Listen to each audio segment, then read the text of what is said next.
Bismillahirrahmanirrahim. Assalamualaikum warahmatullahi wabarakatuh.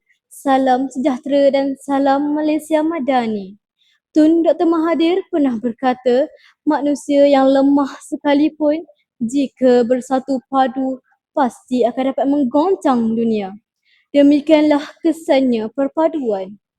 Justeru, berdirinya saya di sini ingin menyampaikan pidato yang bertajuk Rukun Negara Menyatukan Rakyat Demi Kejayaan Bersama. Sekalung penghargaan saya hulurkan buat saudara pengerusi majlis Barisan Hakim yang arif lagi bijaksana.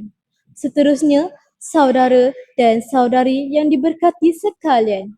Secara umumnya, Rukun Negara adalah ideologi kebangsaan Malaysia. Rukun Negara telah dibentuk pada 31 Ogos 1970 oleh Majlis Gerakan Negara iaitu setahun selepas berlakunya tragedi 13 Mei 1969 yang menghancurkan perpaduan dan ketenteraman negara. Di bawah Rukun Negara, rakyat Malaysia berikrar untuk mencapai perpaduan dan kejayaan berdasarkan prinsip-prinsip yang berikut. Kepercayaan kepada Tuhan, kesetiaan kepada raja dan negara, keluhuran perlembagaan, kedaulatan undang-undang serta kesopanan dan kesusilaan. Oleh itu, mauduk pidato pada hari ini menuntut kita memahami dan menghayati rukun negara yang menyatukan semua demi kejayaan rakyat Malaysia. Saudara-saudari sekalian, mauduk pertama, kepercayaan kepada Tuhan membawa kepada kejayaan rakyat. Manusia tidak boleh lari daripada kehidupan ingin bertuhan yang akan menjadikan kehidupan mereka ke arah kebaikan dan kebenaran.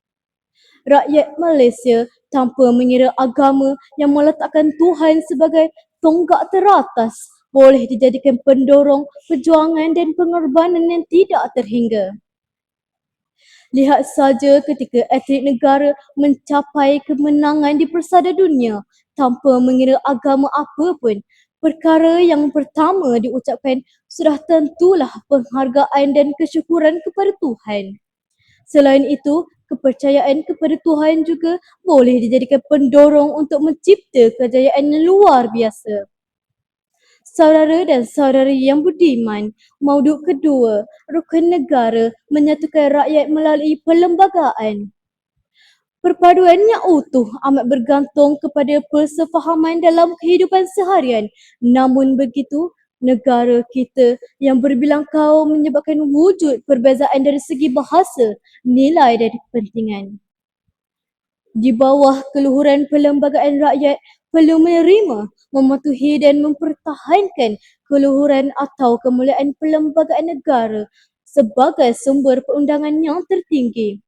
Penetapan bahasa Melayu sebagai bahasa kebangsaan dalam perlembagaan telah berjaya menyatupadukan semua kaum di Malaysia dengan menggalakkan semua urusan dalam bahasa Melayu baik di pejabat kerajaan maupun jual beli di pasar. Kesannya, keutuhan berinteraksi dalam bahasa yang sama dapat mengelakkan prasangka antara satu sama lain dan seterusnya mewujudkan perpaduan dalam kehidupan bermasyarakat. Jelas, bahasa kebangsaan berjaya menyatukan rakyat Malaysia. Saudara-saudari pendengar bestari, mauduk ketiga, cabaran dalam menjiwai rukun negara. Kita sememangnya boleh mendabik dada mengatakan bahawa kita telah tahu semua prinsip rukun negara. Namun, adakah benar kita memahaminya? Sejujurnya, kita tidak dapat menafikan bahawa penghayatan rakyat terhadap rukun negara masih lagi dangkal, apatah lagi untuk mengutamakannya. Contohnya, masih lagi terdapat segelintir masyarakat yang tidak menjaga nama baik negara sehingga memburukkan institusi beraja dan ada juga yang enggan menggunakan bahasa Melayu dalam urusan rasmi kerana menganggapnya bahasa kekampungan. Masalah ini yang menjadi cabaran perlu segera diatasi supaya tidak menjadi barah dalam masyarakat seterusnya menghancurkan perpaduan yang cuba kita bina ini. Masalah ini jika dibiarkan melarat mengancam perpaduan yang telah kita bina. Oleh itu, cabaran mengekalkan keharmonian perlu ditangani dengan sebaiknya. Ibarat menarik rambut dari tepung, rambut tak putus, tepung tak berselerak. Kesimpulannya, negara kita sangat unik acuannya. Keharmonian perlu dikekalkan demi kemakmuran negara. Jika benar kita mahukan sebuah negara yang harmoni, perpaduan hendaklah dikekalkan. Bangunlah bertindak wahai anak muda, hendak seribu daya, tak hendak seribu dalih. Agar perpaduan yang utuh terus menjadi nadi penggerak dalam mengekalkan keharmonian bangsa yang erat. Kerana saya yakin dan percaya rukun negara menyatukan rakyat demi kejayaan bersama. Sekian, terima kasih.